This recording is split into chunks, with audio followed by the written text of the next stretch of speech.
నమస్తే, నేను Devi. Welcome to story board. దేశంలో కరోనా సెకండ్ వేవ్ దెబ్బకు 5 రాష్ట్రాల ఎన్నికల గురించి అందరూ మర్చిపోయారు. 4 రాష్ట్రాల్లో పోలింగ్ ముగియడం కూడా ఓ కారణం కావచ్చు. అయితే బెంగాల్లో మాత్రం ఇంకా 4 దశల పోలింగ్ మిగిలే ఉంది. 5 రాష్ట్రాల ఎన్నికల ఫలితాలు దేశ రాజకీయాల దిశ నిర్దేశిస్తాయని విశ్లేషకులు అభిప్రాయపడుతున్నారు. 5 రాష్ట్రాల్లో ఓటర్ల మనసులో ఏముంది? బీజేపీ అనుకున్నది సాధిస్తుందా? ప్రాంతీయ పార్టీలు పట్టు నిలుపుకుంటాయా?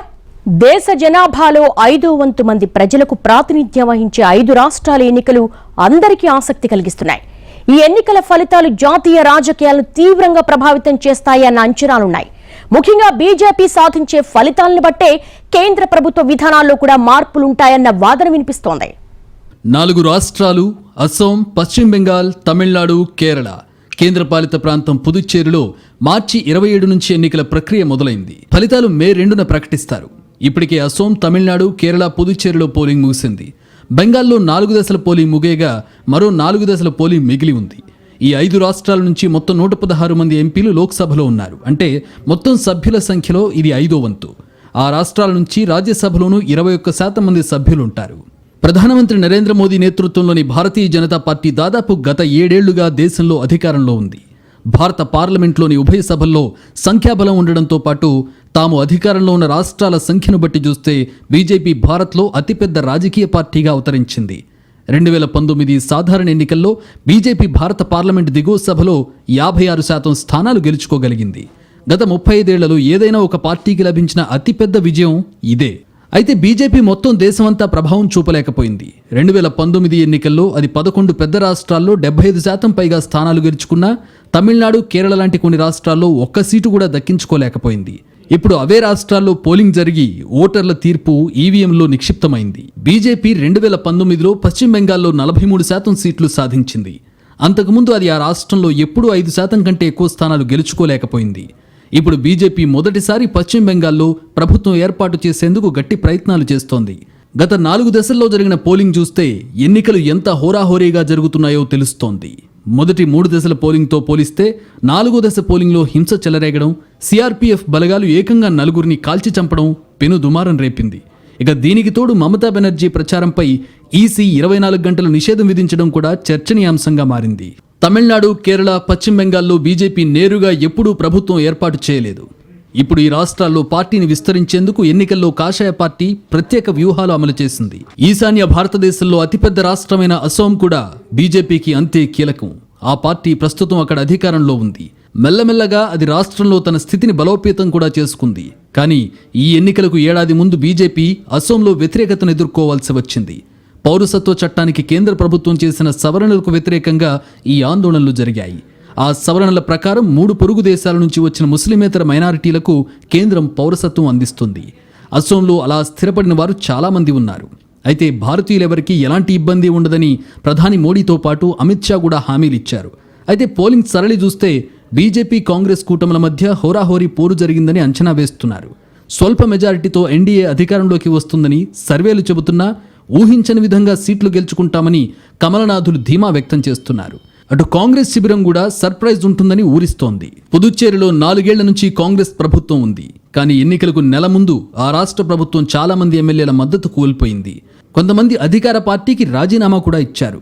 ఈ అంశం మీదే కాంగ్రెస్ ఎన్నికల ప్రచారం చేసింది. అయితే చివరి నిమిషంలో లెఫ్టినెంట్ గవర్నర్ను మార్చిన బీజేపీ ఆ అంశంపై చర్చ జరగకుండా జాగ్రత్త పడింది. అటు కాంగ్రెస్ సీఎంగా పనిచేసిన నారాయణ స్వామికి ఎన్నికల్లో పోటీ చేసే అవకాశం ఇవ్వకపోవడంపై కూడా చర్చ జరిగింది. నారాయణ స్వామిపై కాంగ్రెస్కు నమ్మకం లేదని బీజేపీ ప్రచారం చేస్తే ఆయన సేవలు రాష్ట్ర వ్యాప్తంగా ప్రచారంలో వాడుకోవాలనే టికెట్ ఇవ్వలేదని హస్తం పార్టీ వివరణ ఇచ్చుకుంది.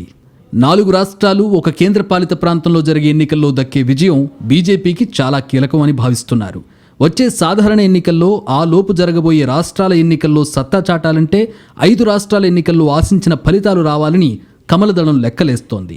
రాజ్యసభలో బీజేపీ సంఖ్యాబలాన్ని పెంచుకోవడానికి కూడా గెలిచే ఎమ్మెల్యేల సీట్లు కీలకం. ప్రస్తుతం రాజ్యసభలో బీజేపీ 40% స్థానాలతో మైనారిటీలో ఉంది. 5 రాష్ట్రాల ఎన్నికలు ప్రస్తుతం భారత పార్లమెంట్లో విపక్షాలుగా ఉన్న పార్టీలకు అంతే ముఖ్యంగా మారాయి. ఈ పార్టీల్లో స్వతంత్ర భారతదేశాన్ని 50 ఏళ్లకు పైగా పాలించిన కాంగ్రెస్ కూడా ఉంది. 2019 ఎన్నికల్లో కాంగ్రెస్ 421 స్థానాల్లో పోటీ చేసింది. కానీ 52 స్థానాలు మాత్రమే గెలుచుకుంది. వాటిలో సగానికి పైగా స్థానాలు ఈ రాష్ట్రాల నుంచే వచ్చాయి. కాంగ్రెస్ దాని మిత్రపక్షాలు ఎన్ని సీట్లు గెలుచుకున్నాయో వాటిలో 65% ఈ 5 రాష్ట్రాల నుంచే వచ్చాయి. మరోవైపు బీజేపీ దాని మిత్రపక్షాలకు వచ్చిన స్థానాల్లో కేవలం 8% మాత్రమే ఈ రాష్ట్రాల నుంచి దక్కాయి. లోక్సభలో బీజేపీ, కాంగ్రెస్ తర్వాత ఎక్కువ మంది ఎంపీలు ఉన్న 2 పార్టీలుగా డీఎంకే, టీఎంసీ ఉన్నాయి. డీఎంకే కాంగ్రెస్ మిత్రపక్షంగా ఉండగా టీఎంసీ బెంగాల్లో 10 ఏళ్ల నుంచి అధికారంలో ఉంది. ఈ 2 పార్టీలకు పార్లమెంట్ ఉభయ సభల్లో దాదాపు 8% స్థానాలు ఉన్నాయి. ఒకవేళ వచ్చే ఎన్నికల్లో రాష్ట్ర అసెంబ్లీల్లో వాటి పరిస్థితి అటు ఇటు అయితే పార్లమెంట్లో కూడా ఆయా పార్టీలు బలహీనపడతాయి. అందుకే అటు డీఎంకే, ఇటు టీఎంసీ శక్తి వంచన లేకుండా పోరాటం చేశాయి. తమిళనాడులో పోలింగ్ ఇప్పటికే ముగియడంతో డీఎంకే విజయం ఖాయమేనని సర్వేలు చెబుతున్నాయి. అయితే సర్వేలు అంచనా వేసినట్టుగా డీఎంకే వార్ వన్ సైడ్ కాదని, పళనిస్వామి నేతృత్వంలోని అన్నా డీఎంకే గట్టి పోటీనే ఇచ్చిందని కూడా కొందరు పోల్ పండితులు అంచనా వేస్తున్నారు. సరిగ్గా ఎన్నికల కోడ్ రావడానికి కొద్ది రోజుల ముందు పళనిస్వామి తీసుకున్న కీలక నిర్ణయాలు మెజారిటీ ఓటర్ల మనసులను మార్చే అవకాశం ఉందనే వాదన కూడా ఉంది. అయితే లాస్ట్ మినిట్ పథకాలను తమిళనాడు ఓటర్లు నమ్మారా లేదా అనేది మే 2న తేలనుంది. మోడీ ప్రధాని అయ్యాక బీజేపీ విజయాల్లో ఆయన వ్యక్తిగత చరిష్మా మెయిన్ ఫ్యాక్టర్గా మారింది. బీజేపీ ఓటు బ్యాంకుకు మోడీ కారణంగా 10% ఓట్లు అదనంగా జమ అవుతున్నాయని ఎన్నికల విశ్లేషకుల అంచనా. రాష్ట్రాల అసెంబ్లీ ఎన్నికలతో పోలిస్తే పార్లమెంట్ ఎన్నికల్లో అలా అదనంగా జమ అయ్యే ఓట్లు ఇంకా ఎక్కువగానే ఉంటాయని కూడా చాలా సందర్భాల్లో తేలింది. ఇప్పుడు బెంగాల్లో కూడా మోడీ చరిష్మాతోనే దీదీని గద్దె దించాలని బీజేపీ గట్టి వ్యూహాలు రచించి అమలు చేసింది. టీఎంసీలో మమతకు రైట్ హ్యాండ్గా ఉండి బీజేపీలోకి వచ్చిన సువేందును నందిగ్రామ్లో దీదీకి వ్యతిరేకంగా నిలపడం ద్వారా మమతకు కాషాయ పార్టీ గట్టి సవాల్ విసిరిందనే చెప్పాలి. ఎప్పుడు కులం మతం గురించి మాట్లాడని మమతా బెనర్జీ ఈసారి ప్రచారంలో గోత్రనామాలు చెప్పడం, చండీ మంత్రం చదవడం అంతా బీజేపీ ఎఫెక్టేనని విశ్లేషకులు చెబుతున్నారు.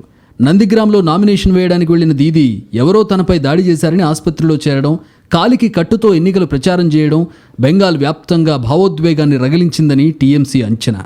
అయితే మమత డ్రామా ఎపిసోడ్ను ఎవరూ నమ్మలేదని, ఓటర్లందరూ ఆమెకు వ్యతిరేకంగా ఉన్నారని బీజేపీ నేతలు బల్లగుద్ది మరీ చెబుతున్నారు.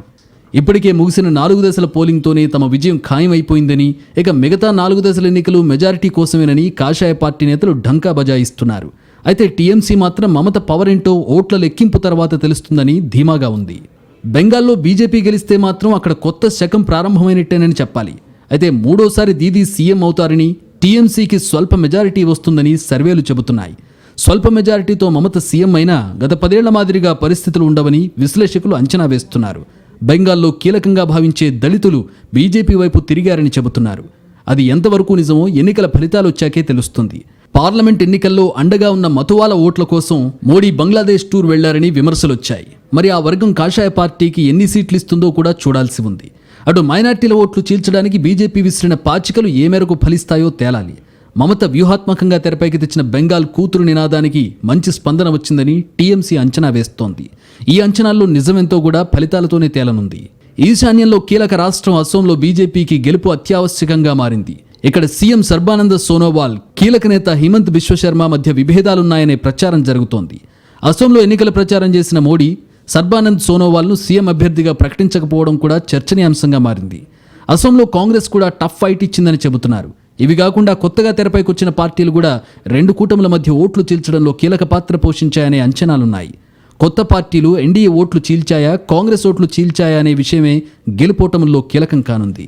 ఎన్ఆర్సీపై కూడా ఎన్నికల్లో తీవ్ర స్థాయిలో చర్చ జరిగింది. తాము అధికారంలోకి వస్తే ఎన్ఆర్సీ అమలు చేసేది లేదని కాంగ్రెస్ నేత రాహుల్ గాంధీ బహిరంగ సభల్లో ప్రకటించారు. ఎన్ఆర్సీ కారణంగా భారతీయులెవరికీ అన్యాయం జరగదని మోడీతో పాటు అమిత్ షా కూడా హామీలిచ్చారు. మరి అసోం ఓటర్లు ఎవరిని విశ్వసించారో మే 2న తేలిపోనుంది. మోడీ మొదటి విడత పాలనలో బీజేపీకి పెద్దగా ఇబ్బందులు ఎదురుకాలేదు. నోట్ల రద్దు, జీఎస్టీపై చర్చ చేయాలని విపక్షాలు ప్రయత్నించినా వర్కౌట్ కాలేదు. కానీ 2వ విడతలో మాత్రం చాలా ఆటంకాలు ఎదురవుతున్నాయి. ఓవైపు రైతుల ఉద్యమం ఉక్కిరిబిక్కిరి చేస్తుంటే మరోవైపు ప్రైవేటీకరణపై కూడా తీవ్ర స్థాయిలో వ్యతిరేకత వస్తోంది. ఇది చాలదన్నట్టు పులి మీద పుట్రలా మళ్లీ విరుచుకుపడుతున్న కరోనా ప్రమాద ఘంటికలు మోగిస్తోంది. దేశ ఆర్థిక వ్యవస్థ ఐసీయూలో ఉందని ఆర్థికవేత్తలు మొత్తుకుంటున్నారు. ఇక ఎన్ఆర్సీపై రగిలిన ఉద్యమం కూడా తాత్కాలికంగానే చల్లారిందని అంచనా. ఇన్ని అడ్డంకుల్ని అధిగమించి కొత్త ఉత్సాహంతో ముందుకెళ్లాలంటే బీజేపీకి 5 రాష్ట్రాల ఎన్నికల్లో గెలవడం చాలా అవసరం. దూరమైన మిత్రపక్షాలు తమ వైఖరి మార్చుకోవాలన్నా, కొత్త పార్టీలు ఎన్డీఏ వైపు చూడాలన్నా ఈ ఎన్నికల ఫలితాలే కీలకం. బీజేపీలో ఏకఛత్రాధిపత్యం చెలాయిస్తున్న మోడీ, అమిత్ షా జోడీ 5 రాష్ట్రాల ఎన్నికల్లో గెలుపుబాట పట్టిస్తుందని కాషాయ నేతలు నమ్మకంగా ఉన్నారు. కానీ క్షేత్రస్థాయిలో పరిస్థితులు అంత అనుకూలంగా ఉన్నాయా లేదా అనేది పెద్ద మీమాంస. అసోంలో గట్టిగా ఎన్ని సీట్లు వస్తాయో చెప్పలేని పరిస్థితి ఉంది. బెంగాల్లో అధికారంపై ధీమా వ్యక్తం చేస్తున్న బీజేపీ అంతర్గత సంభాషణల్లో వేరే చర్చ జరుగుతోందనే వాదనలున్నాయి. వీటిలో నిజానిజాల సంగతి పక్కన పెడితే దేశ రాజకీయాల్లో అత్యంత శక్తివంతుడిగా చలామణి అవుతున్న మోడీ నాయకత్వానికి 5 రాష్ట్రాల ఎన్నికలు పరీక్షనే చెప్పాలి. అటు అమిత్ షా వ్యూహ చాతుర్యానికి కూడా ఈ ఎన్నికలు పెద్ద పరీక్ష పెట్టాయి. రాష్ట్రానికో వ్యూహంతో ప్రత్యర్థుల ఊహకు కూడా అందని ఎత్తులతో ఎన్నికల ప్రచారం చేసిన బీజేపీ అనుకున్నది సాధిస్తుందా లేదా అనేది వేచి చూడాలి. ఇక ప్రధాన ప్రతిపక్షం కాంగ్రెస్ ఈ ఎన్నికల్లో అయినా సత్తా చాటుతుందా లేదా అనే చర్చ జరుగుతోంది. అసోం, కేరళలో కాంగ్రెస్ టఫ్ ఫైట్ ఇచ్చినా అధికారంలోకి మాత్రం రాలేదని సర్వేలు చెబుతున్నాయి. అయితే రాహుల్, ప్రియాంక విస్తృత ప్రచారం కలిసొస్తుందని హస్తం పార్టీ నేతలు లెక్కలేస్తున్నారు. ముఖ్యంగా అసోంలో తేయాకు తోటల కార్మికులు, కేరళలో యువతతో రాహుల్, ప్రియాంక కనెక్ట్ అయిన తీరు ఖచ్చితంగా మెరుగైన ఫలితాలిస్తుందని కాంగ్రెస్ నమ్మకంగా ఉంది. మరి ఓటర్లు కాంగ్రెస్ను ఏ మేరకు కరుణించారో చూడాల్సి ఉంది. తమిళనాడులో 234 నియోజకవర్గాల్లో ఒకే దశలో ఎన్నికలు జరిగాయి. డీఎంకే, అన్నా డీఎంకే మధ్య ప్రధాన పోరు జరిగింది. కమల్ హాసన్, దినకరన్ నేతృత్వంలోని కూటములు ఎంతమేర ప్రభావం చూపుతాయనేది ఆసక్తికరంగా మారింది. కమల్ ఎవరి ఓట్లు చీల్చారు, అన్నా డీఎంకే ఓటర్లు దినకరన్ వైపు ఏ మేరకు ఆకర్షితులయ్యారనేది కూడా గెలుపోటముల్ని నిర్ణయించనుంది. తమిళనాడులో గత 10 ఏళ్లుగా అన్నా డీఎంకే అధికారంలో ఉంది. అక్కడ 5 ఏళ్లకోసారి ప్రభుత్వం మారే సాంప్రదాయాన్ని పక్కన పెట్టి మరీ 2016లో జయలలిత అధికారం కైవసం చేసుకున్నారు. కానీ జయ మరణం తర్వాత తమిళనాడులో సీన్ మారింది. శశికళ సీఎం అయ్యే ప్రయత్నం చేసినా బీజేపీ పడనివ్వలేదు. ఆ తర్వాత అన్నా డీఎంకే బీజేపీ కంట్రోల్లోకి వెళ్లిపోయింది. పళనిస్వామికి సీఎంగా మంచి మార్కులే పడినా పార్టీని బీజేపీ చేతుల్లో పెట్టారనే పేరైతే వచ్చింది. సహజంగానే ఢిల్లీ పార్టీలకు వ్యతిరేకంగా ఉండే తమిళ తంబీలు ఈ విషయంలో కూడా అన్నా డీఎంకేపై ఆగ్రహంగా ఉన్నారని అంచనాలున్నాయి. ఈ కోపం కారణంగానే డీఎంకేకి అన్ని సీట్లు వస్తాయని సర్వేలు చెబుతున్నాయనే వాదన కూడా ఉంది. అయితే తమిళనాడులో పరిస్థితిని గమనించిన బీజేపీ తన బలానికి తగ్గట్టుగానే నడుచుకుంది. అన్నా డీఎంకే ఇచ్చినన్ని సీట్లు తీసుకున్న కాషాయ పార్టీ గెలవడానికి గట్టి ప్రయత్నాలే చేసింది. గతంలో ఎన్నడూ లేని విధంగా తమిళ సంస్కృతి గురించి కూడా మోడీ, అమిత్ షా తమ ప్రసంగాల్లో గట్టిగా చెప్పారు. పదే పదే తిరువళ్ళువర్ సూక్తుల్ని గుర్తు చేశారు.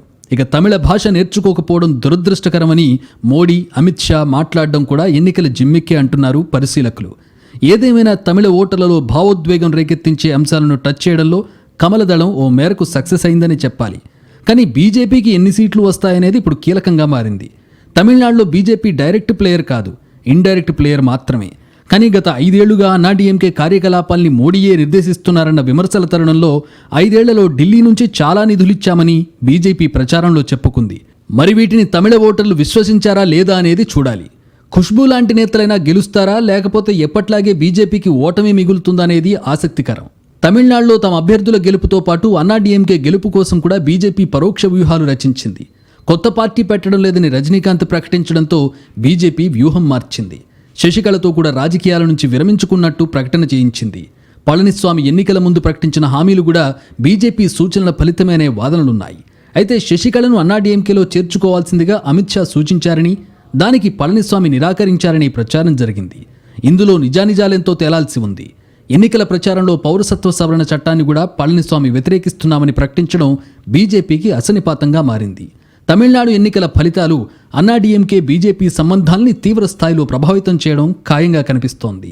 కేరళలో 140 స్థానాలకు ఒకే దశలో ఎన్నికలు జరిగాయి. సిపిఎం నేతృత్వంలోని ఎల్డీఎఫ్, కాంగ్రెస్ నేతృత్వంలోని యూడీఎఫ్తో పాటు బీజేపీ ప్రధానంగా పోటీ పడ్డాయి. ఇక్కడ 1980ల నుంచి ఎల్డీఎఫ్, యూడీఎఫ్ కూటములను ప్రత్యామ్నాయంగా ఎన్నుకుంటూ వస్తున్న ఓటర్లు ఏ ఒక్క కూటమికి వరుసగా అధికారం ఇవ్వలేదు. ఈసారి మాత్రం ఆ సాంప్రదాయం బ్రేక్ అవుతుందని, ముఖ్యమంత్రిగా మరోసారి పినరయ్ విజయన్ ప్రమాణ స్వీకారం చేస్తారని సర్వేలు చెబుతున్నాయి. కానీ యూడీఎఫ్, ఎల్డీఎఫ్ మధ్య గట్టి పోటీ ఉండడంతో ఏమైనా అద్భుతాలు జరుగుతాయనే చర్చ కూడా ఉంది. యూడీఎఫ్కు సరైన సీఎం అభ్యర్థి లేకపోవడం కూడా ప్రతికూలంగా మారొచ్చనే అంచనాలున్నాయి. బీజేపీ అయితే కేరళలో పూర్తిగా కొత్త వ్యూహాలతో బరిలోకి దిగింది. మెట్రోమ్యాన్గా పేరున్న శ్రీధరన్ను పార్టీలో చేర్చుకుని ఏకంగా సీఎం అభ్యర్థిగా ప్రకటించింది. 80 ఏళ్లు పైబడ్డాయన్న పేరుతో అడ్వానీ, మనోహర్ జోషి లాంటి కురువృద్ధుల్ని పక్కనబెట్టిన మోడీ, అమిత్ షా జోడీ ఓట్ల కోసం శ్రీధరన్ను తెరపైకి తేవడంపై విమర్శలొచ్చాయి. అయితే అభివృద్ధి రాజకీయాల కోసమే శ్రీధరన్ను తీసుకొచ్చామని బీజేపీ చెప్పుకుంది. అటు శ్రీధరన్కు కూడా అవకాశం వస్తే ఉత్సాహంగా పనిచేయడానికి వయసు అడ్డంకి కాదని చెప్పారు. మరి శ్రీధరన్ ఫ్యాక్టర్ ఏ మేరకు బీజేపీకి ఉపయోగపడుతుందో చూడాల్సి ఉంది.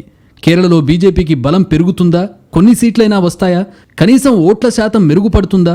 ఇవన్నీ ఆసక్తి రేపుతున్న అంశాలు. పుదుచ్చేరిలో రంగస్వామి కాంగ్రెస్తో పొత్తు పెట్టుకున్న బీజేపీ అధికారం ఖాయమనే ధీమాతో ఉంది. సర్వేలు కూడా అదే చెబుతున్నాయి. అయితే ఇక్కడ కూడా బీజేపీ ఎన్ని సీట్లు గెలుస్తుందనేది ఆసక్తికరం. అసెంబ్లీ ఎన్నికల్లో గెలుపు కంటే వచ్చే పార్లమెంట్ ఎన్నికల నాటికి దక్షిణాదిలో బలం పెంచుకోవడమే లక్ష్యంగా బీజేపీ వ్యూహాలు రచించింది. మరి ఆ స్ట్రాటజీ వర్కౌట్ అయిందా లేదా అనేది చూడాల్సి ఉంది. గత పార్లమెంట్ ఎన్నికల్లో ఆశించిన ఫలితాలు రాని రాష్ట్రాలపై ఫోకస్ పెడుతున్న బీజేపీ తమిళనాడు, కేరళలో బలం పెంచుకోవాలని గట్టి ప్రయత్నం చేసింది. తమిళనాడు, పుదుచ్చేరిలో మిత్రపక్షాలతో పొత్తున్నా సొంత బలం పెంచుకోవడానికి ప్రత్యేక వ్యూహాలు అమలు చేసింది. బీజేపీ అమలు చేసిన వ్యూహాలు ఫలిస్తాయా? దక్షిణాది ఓటర్లు కాషాయ పార్టీని కరుణిస్తారా అనే ప్రశ్నలకు ప్రస్తుతానికి సమాధానం లేదు. బీజేపీ అజెండాలో దశాబ్దాలుగా ఉన్న అంశాలు చాలా ఉన్నాయి. వాటిలో ఆర్టికల్ 370 రద్దు, అయోధ్యలో రామమందిర నిర్మాణం లాంటి కొన్ని అంశాలు మాత్రమే ఇప్పుడు కొలిక్కొచ్చాయి. కానీ ఉమ్మడి పౌరస్మృతి వంటి కీలక అంశాలు ఇంకా అలాగే ఉన్నాయి. దీనికి తోడు రిజర్వేషన్లు రద్దు చేసే కుట్ర కూడా జరుగుతోందనే ప్రచారం ఉంది. ఇక దేశవ్యాప్తంగా ప్రైవేటీకరణ వేగవంతం చేయడం కూడా రిజర్వేషన్ల రద్దుకేనని విపక్షాలు విరుచుకుపడుతున్నాయి. ప్రభుత్వ విధానాల్లో వేగవంతమైన సంస్కరణలు రావాలంటున్న ఎన్డీఏ ప్రభుత్వానికి 5 రాష్ట్రాల ఎన్నికలు అడ్డుకట్ట వేస్తాయా, మరింత ఊపునిస్తాయా అనే విషయమే జాతీయ స్థాయిలో భవిష్యత్ సమీకరణాలను నిర్దేశించనుంది.